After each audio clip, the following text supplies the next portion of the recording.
ಇಡೀ ದೇಶವೇ ಕಾಯ್ತಾ ಇರೋ ಕೇಂದ್ರ ಬಜೆಟ್ಗೆ ಕೌಂಟ್ ಡೌನ್ ಶುರುವಾಗಿದೆ. 2026-27ನೇ ಸಾಲಿನ ಆಯವ್ಯಯದ ಮೇಲೆ ಮಹಾ ನಿರೀಕ್ಷೆಗಳಿದ್ದಾವೆ. ಹಾಗಾದ್ರೆ ಈ ಬಾರಿಯ ಬಜೆಟ್ನಲ್ಲಿ ನಿರ್ಮಲಾ ಸೀತಾರಾಮನ್ ಯಾವ್ಯಾವ ಕ್ಷೇತ್ರಗಳಿಗೆ ಏನೇನು ಗಿಫ್ಟ್ ಕೊಡಬಹುದು, ಯಾರಿಗೆ ಸಿಹಿ ಯಾರಿಗೆ ಶಾಕ್ ಸಾಧ್ಯತೆ ಅನ್ನೋದರ ಕಂಪ್ಲೀಟ್ ರಿಪೋರ್ಟ್ ಇಲ್ಲಿದೆ. 2026-27ನೇ ಸಾಲಿನ ಕೇಂದ್ರ ಬಜೆಟ್ಗೆ ಕೌಂಟ್ ಡೌನ್. ಯಾರಿಗೆ ಸಿಹಿ ಯಾರಿಗೆ ಕಹಿ, ಏನಿದೆ ಮೋದಿ ಲೆಕ್ಕಾಚಾರ? ನಿರೀಕ್ಷೆಗಳಿಗೆ ತಕ್ಕಂತೆ ಉಡುಗೊರೆ ಕೊಡುತ್ತಾ ಕೇಂದ್ರ ಸರ್ಕಾರ.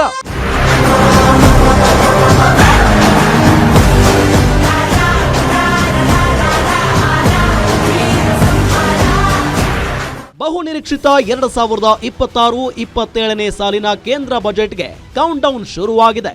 ಕಳೆದ ಕೆಲ ವರ್ಷಗಳಿಂದ ಫೆಬ್ರವರಿ 1ರಂದು ಕೇಂದ್ರದ ಬಜೆಟ್ ಮಂಡಿಸಲಾಗುತ್ತಿದೆ. ಈ ಬಾರಿ ಫೆಬ್ರವರಿ 1 ಭಾನುವಾರ ಬಂದಿದೆ. ಆದರೂ ಭಾನುವಾರವೇ ಬಜೆಟ್ ಮಂಡನೆಗೆ ಸರ್ಕಾರ ಮುಂದಾಗಿದೆ. ಸರ್ಕಾರಿ ರಜಾ ದಿನವೂ ಮೊದಲ ಬಾರಿಗೆ ಕೇಂದ್ರದ ಬಜೆಟ್ ಮಂಡನೆಯಾಗುತ್ತಿರುವುದು ವಿಶೇಷವಾಗಿದೆ. ಹಣಕಾಸು ಸಚಿವೆ ನಿರ್ಮಲಾ ಸೀತಾರಾಮನ್ ಸತತ 9ನೇ ಬಾರಿಗೆ ಕೇಂದ್ರದ ಬಜೆಟ್ ಮಂಡಿಸಲಿದ್ದಾರೆ. ಅದರಲ್ಲಿ ಮುಖ್ಯವಾದ ನಿರೀಕ್ಷೆ ಅಂದ್ರೆ ಅದು ಆದಾಯ ತೆರಿಗೆ ವಿನಾಯಿತಿ. ಹಾಗಾದ್ರೆ ಇನ್ಕಮ್ ಟ್ಯಾಕ್ಸ್ ನ ಸಾಧ್ಯತೆಗಳೇನು ಅನ್ನೋದನ್ನ ನೋಡೋದಾದ್ರೆ, ಮೋದಿ ಲೆಕ್ಕ 2026 ತೆರಿಗೆ ವಿನಾಯಿತಿ ಜಾಸ್ತಿ ಆಗುತ್ತಾ? ಈ ಬಾರಿ ಪ್ರಮುಖವಾಗಿ ತೆರಿಗೆ ವಿನಾಯಿತಿ ಮಿತಿ ಹೆಚ್ಚಳ ಸಾಧ್ಯತೆ. 12 ಲಕ್ಷದವರೆಗಿನ ಮಿತಿಯನ್ನ 15 ಲಕ್ಷಕ್ಕೆ ಏರಿಸೋ ಸಾಧ್ಯತೆ. ತೆರಿಗೆ ಸ್ಲ್ಯಾಬ್ಗಳನ್ನ ಪರಿಷ್ಕರಣೆ ಮಾಡುವ ನಿರೀಕ್ಷೆ ಇದೆ. ಇನ್ನು ಇಡೀ ದೇಶದಲ್ಲಿ ಅತಿ ಹೆಚ್ಚು ತಲೆನೋವಾಗಿ ಕಾಡ್ತಿರೋದು ಅಂದ್ರೆ ಅದು ಚಿನ್ನಾಭರಣದ ಬೆಲೆ. ದಿನೇ ದಿನೇ ಚಿನ್ನ ಬೆಳ್ಳಿ ದರ ಏರುತ್ತಲೇ ಇದ್ದು ಮಧ್ಯಮ ಮತ್ತು ಬಡವರ ಪಾಲಿಗೆ ಇದು ಗಗನ ಕುಸುಮವಾಗಿದೆ. ಆದ್ರೆ ಯೂನಿಯನ್ ಬಜೆಟ್ ಕುರಿತ ನಿರೀಕ್ಷೆಗಳು ಮತ್ತು ಜಾಗತಿಕ ಮಾರುಕಟ್ಟೆಯ ಸೂಚನೆಗಳ ನಡುವೆಯೇ ಚಿನ್ನದ ಬೆಲೆಯಲ್ಲಿ ಇತ್ತೀಚೆಗೆ ಕೊಂಚ ಇಳಿಕೆ ಕಂಡು ಬಂದಿದೆ. ಹಾಗಾದ್ರೆ ಬಜೆಟ್ನಲ್ಲಿ ಆಭರಣ ಕ್ಷೇತ್ರದ ನಿರೀಕ್ಷೆ ಏನು? ಆಭರಣಗಳ ಬೆಲೆ ಇಳಿಕೆ ಸಾಧ್ಯತೆ ಇದೆಯಾ ಅನ್ನೋದನ್ನ ನೋಡೋದಾದ್ರೆ, ಚಿನ್ನದ ಬೆಲೆ ಇಳಿಕೆಯಾಗುತ್ತಾ? ಬಜೆಟ್ನಲ್ಲಿ ವಿಶೇಷ ರಿಯಾಯಿತಿ ಕೋರಿರೋ ಆಭರಣ ಕ್ಷೇತ್ರ. ಪ್ರಸ್ತುತ ಚಿನ್ನದ ಆಮದು ಸುಂಕ 6% ಅದನ್ನ ಇಳಿಸೋ ನಿರೀಕ್ಷೆ. ಕತ್ತರಿಸಿದ ಪಾಲಿಶ್ ಮಾಡಿದ ವಜ್ರಗಳ ಮೇಲಿನ 5% ಆಮದು ಸುಂಕ 2.5%ಗೆ ಇಳಿಕೆ. ಆಭರಣಗಳ ಮೇಲಿರೋ 3% GST ದರ 1% 1.25ಕ್ಕೆ ಇಳಿಸೋ ನಿರೀಕ್ಷೆ.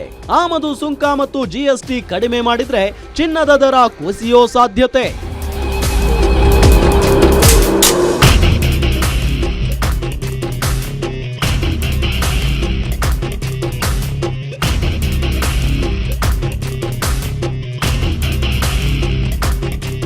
ಕೃಷಿ ಕ್ಷೇತ್ರವು ಭಾರತದ ಆರ್ಥಿಕತೆಗೆ ಪ್ರಮುಖ ಆಧಾರವಾಗಿದೆ. ಈ ಹಿನ್ನೆಲೆಯಲ್ಲಿ ಕೃಷಿ ಮೂಲಸೌಕರ್ಯ, ನೀರಾವರಿ ವ್ಯವಸ್ಥೆ, ಗೋದಾಮುಗಳು ಹಾಗೂ ಗ್ರಾಮೀಣ ಸಾಲ ವ್ಯವಸ್ಥೆ ಬಲಪಡಿಸುವ ಅಗತ್ಯವಿದೆ. ಕೃಷಿ ಮಾರುಕಟ್ಟೆ ವ್ಯವಸ್ಥೆಯಲ್ಲಿ ಸುಧಾರಣೆ, ರೈತರಿಗೆ ನ್ಯಾಯಸಮ್ಮತ ಬೆಲೆ ದೊರಕಿಸಬೇಕಿದೆ.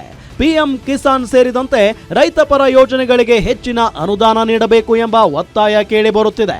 ಕೃಷಿ ಕ್ಷೇತ್ರಕ್ಕೆ ಮೋದಿ ಏನ್ ಕೊಡಬಹುದು ಅನ್ನೋದನ್ನ ನೋಡೋದಾದ್ರೆ, ಕೃಷಿಗೆ ಹೆಚ್ಚಿನ ಅನುದಾನ ಸಿಗುತ್ತಾ? ಕೃಷಿ ಕ್ಷೇತ್ರಕ್ಕೆ ಈ ಬಾರಿ 1.5 ಲಕ್ಷ ಕೋಟಿ ಅನುದಾನ ಸಾಧ್ಯತೆ. PM ಕಿಸಾನ್ ಹಣ 6,000ವನ್ನ 9,000ಕ್ಕೆ ಏರಿಸೋ ಸಾಧ್ಯತೆ. ಕಿಸಾನ್ ಕ್ರೆಡಿಟ್ ಕಾರ್ಡ್ ಸಾಲದ ಮಿತಿ 3 ರಿಂದ 5 ಲಕ್ಷಕ್ಕೆ ಏರಿಕೆ. ಕಿಸಾನ್ ಸಮ್ಮಾನ್ ಮೊತ್ತ ಏರಿಕೆಯಾದ್ರೆ 11